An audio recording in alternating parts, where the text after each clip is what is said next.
Ladies and gentlemen, good evening. This is the coverage of the World Cup semifinals, tiebreaks, where we had four players fighting to get qualified for the candidates and, most importantly, to get into the finals and potentially be a winner of this World Cup. As you already know, three players out of four will be selected for the candidates tournament. Therefore, it's very important to get a victory and qualify for the next one. The four players which were fighting lately to get the candidate spot are two of them from Uzbekistan, Nodirbek Yakubboev and Sindarov, two youngsters from really big background, I would say. Lately, they have improved a lot. Both of them are well over 2,700 and well-deserved growth they had it up until this moment. And there we have Esipenko Andrei from Russia against Wei Yi from China. So we actually had quite an exciting games and a lot of drama. Probably you haven't even seen the situations when there were no drama happening on this World Cup. And this is not an exception either. We are just going to check it out shortly. So, first game which I would like to mention is the tiebreak one. Yakubboev plays against Javokhir Sindarov. And what happened in this game is that Sindarov was thinking how to play against the first move d4. I have seen the interview right after the game was finished. I was just checking out the details.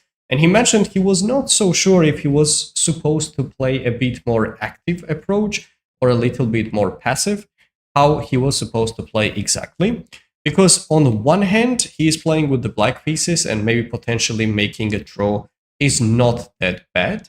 But on the other, he was like, the shorter the time control gets, easier it is for him to get the points, because objectively, his experience compared to his compatriot is definitely higher. That's why he opted for fighting for something out of the opening on early stages as well, and actually played a really nice variation. d4, d5, c4, e6, knight f3, knight f6. We have got the queen's gambit decline, which transposed to c6 and knight bd7 variations. This is called, you could call it a queen's gambit decline, you could say Semislav. I would say more it leans towards the Semislav variation rather than anything else, because this setup specifically is for people which want to play more or less solid approach, but with good opportunities to fight for the advantage in case. So c takes d5 was played. One of the most famous continuation here is to play e3. I'm not entirely sure what Javokhir was planning to do, but the key continuation is queen a5 with the intention of knight e4, bishop b4, and get the attack going on the queen side. In the game, c takes d5, e takes d5 was played with the e4 coming, e3 coming up, and h6. h6 move is an interesting approach, and whenever I face this variation with the black pieces, I personally am pushing the pawn forward as well whenever I get a chance, because I firmly believe that this is the easiest way to play. Just because if bishop takes f6, we're happy to grab the bishop pair, and if something like bishop h4, black can try to go with g5, bishop g3, and knight h5 as well, with the intention of taking the bishop on g3, potentially bishop g7, and some of the variations just follow like this. Knight b6, bishop e6, and usually black tries to go for the long castle in these scenarios. So now, after h6, bishop went back on f4 rather than tucking it back on h4, which is not a surprising fact, but since black has already started with h6, it kind of makes sense that we would like to go for knight h5 idea as well. So we're attacking the bishop on f4 and potentially planning to throw the pawns forward as well. And obviously, it makes sense for white to play the move like bishop e5. Tries to keep the bishops on the board, and in case of knight e5, to take it back with the d pawn. Well, now black's main problem is the placement of the knight on h5, but on the other hand, white's pawn structure looks a little bit dubious. Might be good, might be bad, depending on the occasion. So after d takes c5, black plays g6 just in case to have some free square for the knight to come back. And after bishop e2, bishop goes to b4. What's the next idea? Would like to go for short castle, potentially go with queen e7 and play on. Zhao here understood that if black plays something like bishop g7, it's not an easy position to play later because even though there will be a pressure on the pawn on e5, at any moment g4 might come on the board, which will have quite devastating effect because right after that the knight is under attack, we can't grab the pawn on e5, and a lot of problems might occur during the game. So black goes for bishop b4 just in case to have the flexibility with the knight g7 f5, castles queen e7, normal looking move so far, and he decides to sidestep on c5, which makes sense because grabbing the knight on c3 usually is not the most accurate continuation, and at the end of the day I don't think looks like a good version because we are giving up the bishop pair back, and when our advantage was on relying on something else, so it just kind of makes no sense to give it a try. Anyhow, here after bishop c5, queen goes on d2, bishop g4, and white responds with knight a4. It's time to grab the bishop back, but at the end of the day, they have reached to quite an interesting and sharp position. Pawn structure-wise, it's difficult to say who has the better position, because at the end of the day, it all comes down to who will be fighting next and pressing the opponent. e5 pawn is overextended. Any moment knight on e6 or knight f5 will be putting a decent amount of pressure, so it's not an easy position at all. White attacks the bishop on d1, tries to maneuver on c2. We go for castle, knight e6, attack this guy, and then bring the queen on c5 too. So if somehow black manages to trade off the queens, the resulting ending probably is just a touch better. I don't think there is much going on, but just slightly it is a possibility indeed. So right after that, knight c5, f4 was played. Black is pressing, especially with knight a4. Trading this off is not that comfortable because in case that happens, black has really well located rook. Potentially rook a8, b4 is a possibility, maintaining pressure on the pawn on b2. Otherwise, the rook might come here, d4, etc. Black has plenty of opportunities. So rook b1, knight jumps back on b6 with the intention of knight c4 coming next, which led to king f2 and knight c4. Attacking the pawn on b2 and a3 at the same time, just kind of make sure that there is no good follow-up for white. It's essential to fix the pawn structure right there and not let it escape, because whenever white starts rolling with b3, a4, etc., the situation might get quite out of hand and it's definitely not worth it. So what happened next? Basically, knight c4, rook d1 was played, and king comes up on g7. The general idea is to simply go for f6 on the very next move, and since black could not grab the pawn on e5, it's time to somehow break through and get rid of this pawn, because it is considered as one of the strengths. But on the other hand, if this pawn is gone, then e3 pawn will be in some kind of danger. It feels like knight on c4 has internal outpost, which wins a knot. In case of b3, we have knight a3. Otherwise, black is doing absolutely fine. Rook e8, f6, trading off the pieces, and black has the upper hand. After bishop b3, we go with f6, and after e takes f6, rook comes up on f6. The trades have been made, and they ended up in this rook ending, which has a bit unique pawn structure. We probably rarely see this kind of pawns, but it definitely benefits black because it doesn't look like these pawns are weak by any means, and objectively the position is pleasant for black to play. Only white has some weaknesses. Even though it is worse with the very precise play, it should have been a draw. But here Yakubboev already went down to 1 minute. As you can see, the time control versus 6 minutes and 45 seconds. So it became quite clear that he was not in charge of this position and played king f3. That led to h5. Computer here says that maneuvering the king would have been better towards c5 and potentially b4. But okay, this is discussion for another day. And b3, g5. the funny thing is that this b3 breakthrough doesn't even do anything because black has plenty of pawns right there. Check, and d takes c4. Now, at some point, c5, b4 will be creating a lot of threats, and this position just looks tough for white. a4 was played, really wants to break through the pawns. It kind of helps black as well, because they can get the pawns running down the board much faster, but it has its own benefits. Rook a8, pawn takes b5, rook a2 check, and the king goes down on g1. C takes b5, which actually looks quite nice if something two passers will be decisive. And here white couldn't really hold on to that position for a long period of time, just overprotecting the pawn. Maybe potentially this rook will be joining into the action, check here, and the rook goes on c1. And here, in this situation, what do you think, ladies and gentlemen? How should black proceed further? For those who are watching right now, please don't forget to give it a like to the stream, subscribe the channels if you haven't done so. Me and Grandmaster Arkady Naiditch recently started this channel, and we're hoping to grow it someday, and we definitely need your support along our journey. So, what do you think? What should we do? And I'll be right back shortly.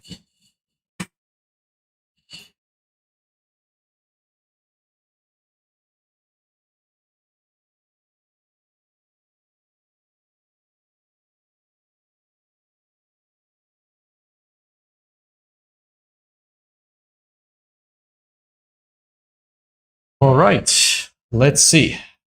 What should we do now with the black pieces?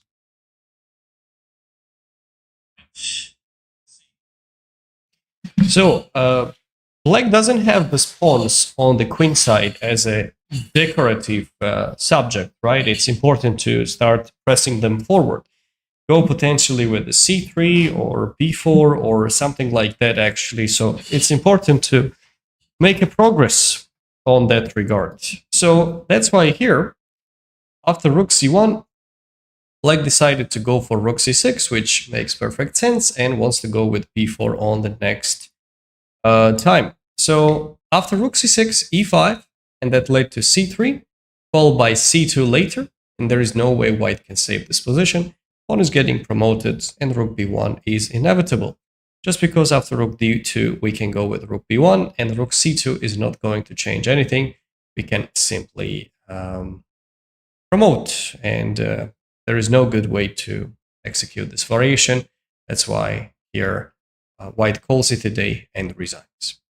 With that victory, Uzbeki Grandmaster Sindarov Javohir gets an important victory in the first round, and we will check out what happened on the second one. But before we move on, let's check out the game, what happened between Wei Yi and Esipenko. Thank you, Chess Lover on Twitch. I appreciate your support, and thanks for stopping by. So, moving on. Wei Yi against Andrei Esipenko. There didn't really happen anything fancy out of the opening if we check out the details, but it was Petrov variation. It is quite obvious Wei Yi's intention. He just kind of wants to kill the game as soon as possible playing with the black pieces. This Petrov variation is quite famous for the stuff like that. If you really want to fight for a draw and get more or less kind of no problem-ish situations, this is one of the best things you can do, no doubt. So here in this position, knight f6, Andrei takes the pawn on e5, d6 comes back, and we have got knight c3. When these pieces got traded, they actually had this position, similar one, exactly a little bit earlier in the classical match. And the last time, if I'm not mistaken, Andrei had the bishop standing on e3, and he went for king b1 and looked for some other approaches.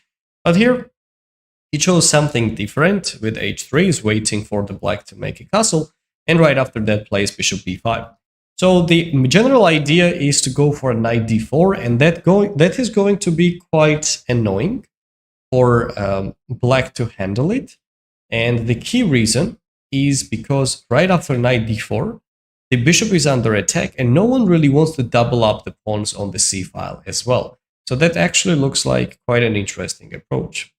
After bishop b5, black plays with a6, and we just tuck the bishop back on a4. So after bishop a4, the general idea is to go for knight d4, attack this, and also hit the bishop on f5 at the same time. Rook e8 and knight d4. Well, we're saying hi to these pieces, and we can just try to bring the rook on e1 as well. g4 is another interesting idea. And that actually looks quite nice. Probably nothing major at the end of the day, but it kind of gives white a slight edge, because at least we will have a bishop pair advantage. After b5, knight takes here, and bishop goes on b3, which led to knight a5. The weird part is that even though black has that damaged pawn structure and white gets the bishop pair advantage, it's still not enough, because the bishop is getting grabbed on b3, and that's not a good sign by any means. So at the end of the day, white is not doing really great, because the piece will just get exchanged and not much is happening later on. So after knight a5, bishop d5 was played, c6, and the bishop goes back on f3. Right after that, knight c4, and Wei Yi doesn't really miss the chances whatsoever, and he just goes for the most direct and forced moves. Thing is that after bishop f6, playing queen a7 to get closer to the enemy's camp is not the most appropriate, because the bishop on f4 will be hanging. But on the other hand, here white has got this move, queen takes c4, which certainly was calculated by Wei Yi. Bishop g4 takes the queen. Here Wei Yi understood that taking on g4 might be slightly worse decision, because the pawn structure will favor white, potentially an g5 option, so he just tucks it back, takes it, and rook takes on e6. Make sure that the h-file is not getting opened up. Later, I don't feel like there is anything special happening, just kind of equalish position, moving around the pieces, nothing really major. But the funny thing here is that in this situation, white has played rook e3, and they have repeated the moves like this, and they ended with a draw. Computer claims that in this position, black could try to go for bishop d6. And in case of white trading it, probably, which is the best possible shot, because if we tuck the bishop back, there might be some c5 ideas. Bishop g7, rook g8, and coming down, which it looks quite fancy for white. The trade is the main thing, and then the king might try to come to this direction. Nothing really major, it's a slight plus, but Wei Yi definitely could give it a try. But in a given situation, probably 2 minutes on the board, plus when you play the Petrov, aka the Russian variation, probably you're not really seeking to get the victory on early stages especially, or at least your mindset is not that combative. And I do believe that that affected on his decision right now. It does firmly depend on which opening you're going to start, ladies and gentlemen, because I've seen a lot of people just trying to, play some different approaches, but if you try to play some kind of solid variation when the draw is okay for you, it's kind of tough to regroup your mindset, your psychology, that in other version might have been okay as well, and push for the win. And that's what we have in front of us, and the game ended with a draw. Let me show you another game now, Sindarov playing against Yakubboev. So as we already mentioned, Sindarov managed to get the first victory, and now with the white pieces, all he needs is just to make a draw. This game was full of roller coaster, but since Jauher knew that draw would have been enough, his opening choices and everything was appropriate. So he went for e4, c5.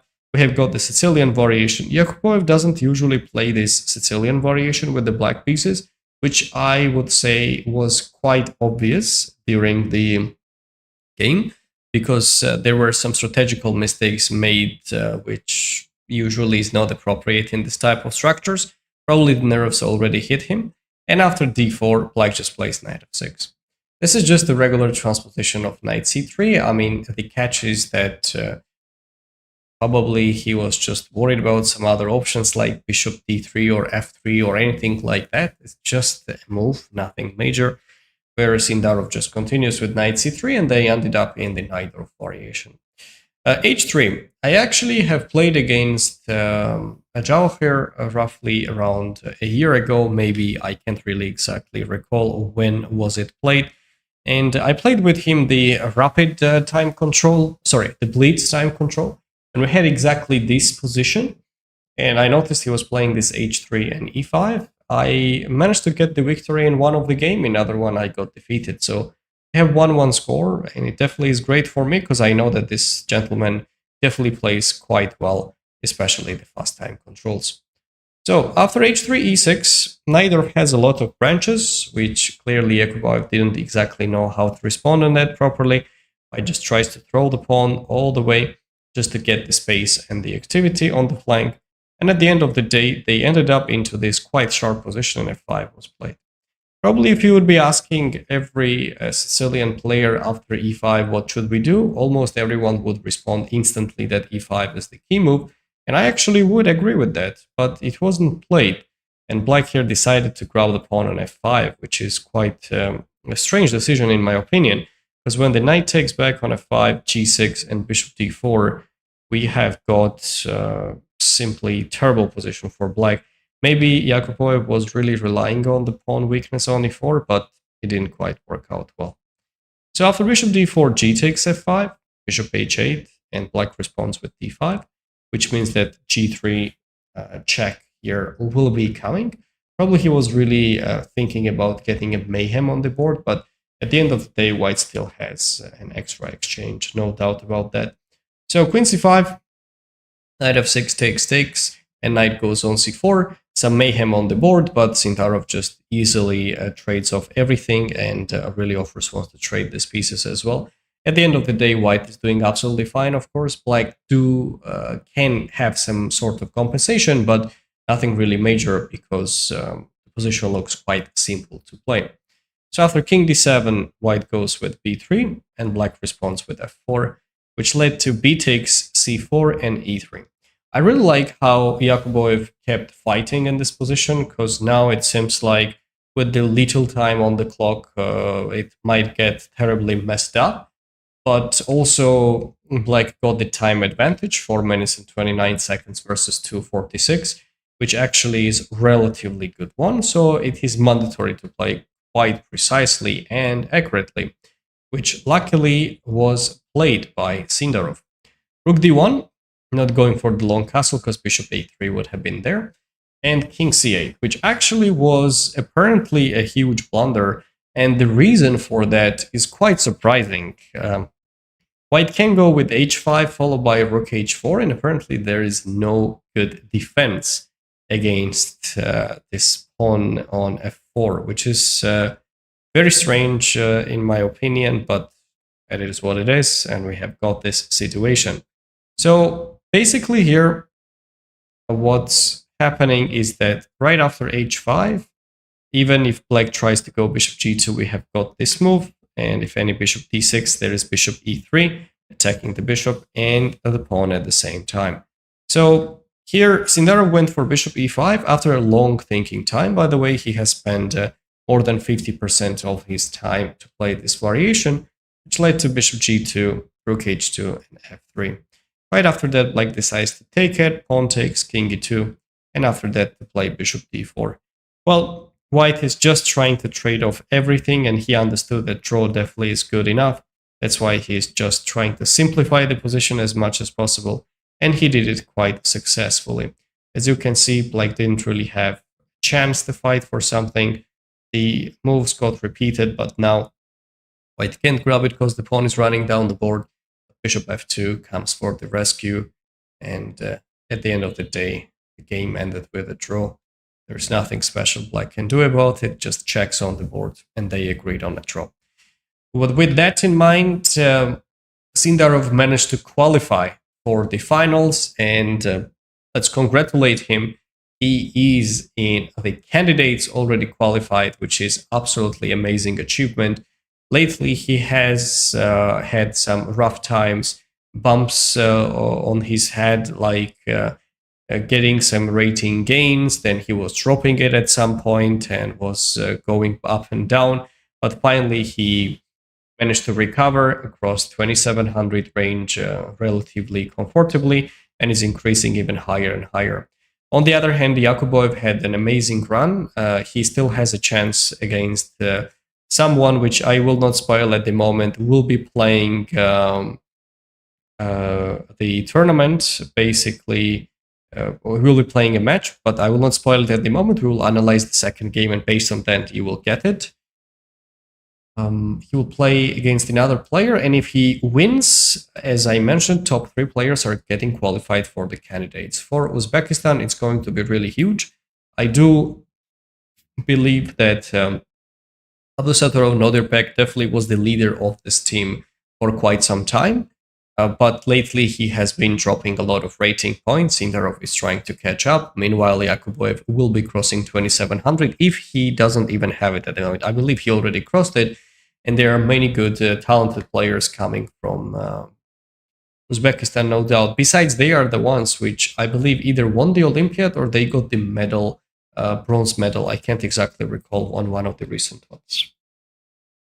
Based on what you know and seen, who do you think is the winner of Sindarov versus Wei Yi? Both are obviously in good form, should be interesting. Well, in my opinion, the first 2 games will be draw, and in the faster time control, Sindarov is going to win. So this is my guess. And now we're going to see another game, and actually the result kind of spoiled it, so you already know what happened. That's the downside when we're checking out some stuff live, so I can't really hide the results. Wei Yi with the white pieces against Andrei Esipenko. For those who were quite worried about the fact that you were blundering the pieces and maybe into tough situations, tense and so on, and you really thought that you were playing a bad quality chess, just have a look at these 2 super grandmasters with a huge thing on the line.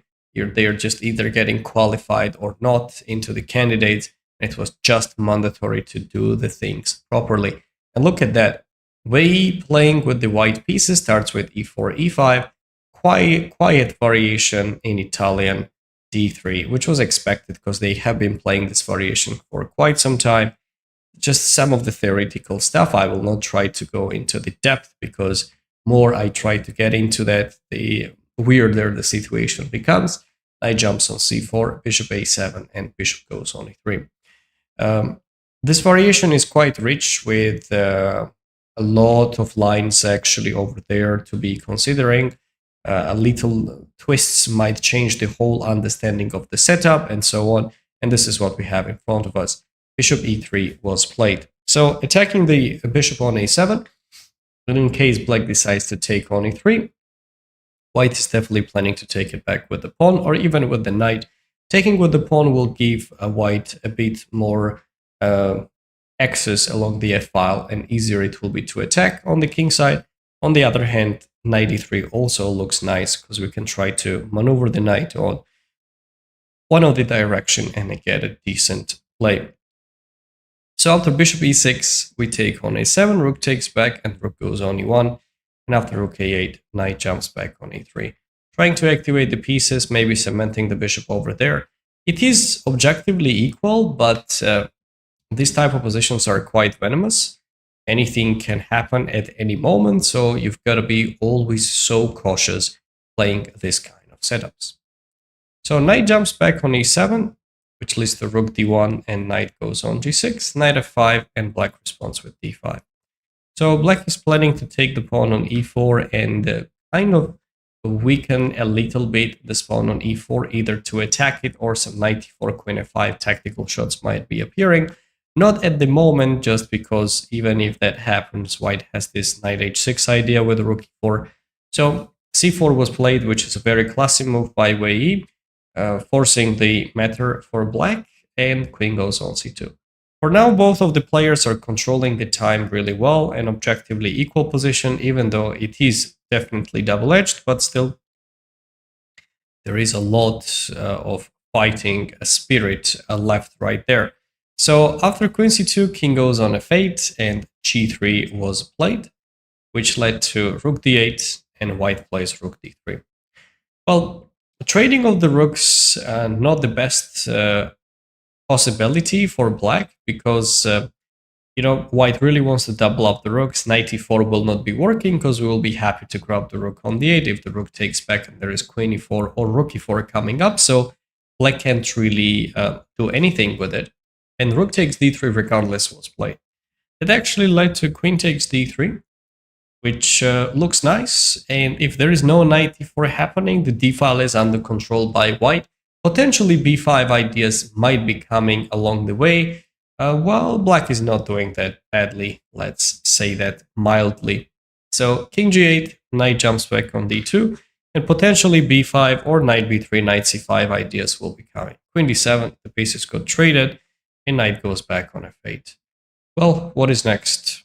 We attack the knight, and just, I would say they shuffle the pieces a little bit.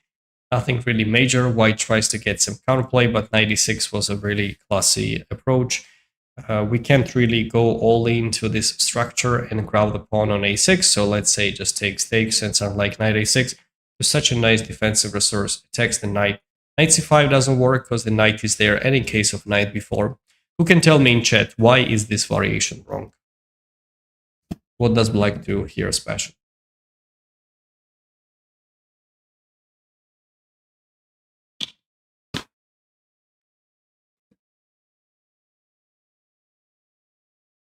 I'm sure you're capable of finding it. Ladies and gentlemen, what is the catch?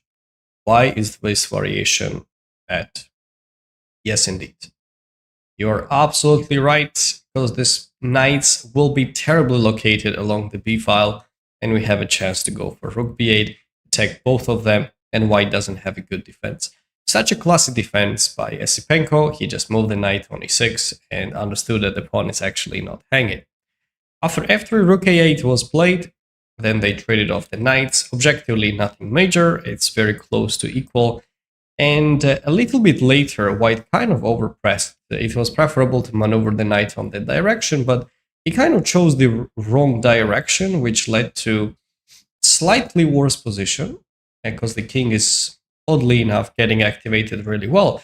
And here, I don't know why, but Wei Yi didn't go for rook f8, which actually looks good, because it attacks the pawn on f6, and we would like to take it with the rook, obviously, because at least the rook will be standing quite well along this file, and some stuff will be coming, and the d5 knight, you kind of don't want to touch it at all. But well, he took it with the knight and allowed black to go for rook a3. Knight here, king c6 as well. He's really trying to reach out to that as well. And here the best shot for black by far apparently was to play king c5, and right after rook h6, king c4. Go after this weak king. It's not like a checkmate on the board there. White's king can hold it together for quite some time, but at least it's a very annoying nagging pressure, and it's very unclear what can come up next. So if black goes rook a2, king d3, rook takes on h2, we're going to attack the knight back on g4, attacking here and the pawn on h6 at the same time. And then after knight h6, knight f5, it just looks amazing. For black, they just have an extra, extra 2 pawns actually. Rook h7 was another mistake. Apparently right after rook a2, maneuver the rook on that direction. Black is just winning. Actually, it's a huge advantage, apparently like -3. So king b6 was played, which was just a very bad move, because of knight e3, attacks the rook, and knight jumps on d5. And I have seen the video footage of this moment, and probably what I'm about to say right now will just shock you. So in the first moments, ladies and gentlemen, here, black was trying to reach out to the rook on g2, and he was planning to play, I don't know exactly what, but somewhere, maybe something like this. And actually, at this point, I think white can already make a draw, because there comes knight d5, giving a check to the enemy's king. And when the king leaves, there is going to be rook c7 later. Let's say we go here. Sorry, there will be knight b4, but I don't know, something like king c5 perhaps, rook c7, king d6. I'm not entirely sure if white can press here for the win, because, sorry, black can press for the win. So let's say rook c8 will go there, king e3. White has quite active pieces, and the only one pawn will not be as decisive. Especially white somehow managed to keep the harmony of the pieces as well, which changes a lot of things. Probably would agree with that. So because of that reason, here in the current situation, black probably could fight, but nothing major. And guess what happened after knight e3? After trying to reach out to the rook and play it, all of a sudden, all out of nowhere, Esipenko plays c6. And blunders the rook.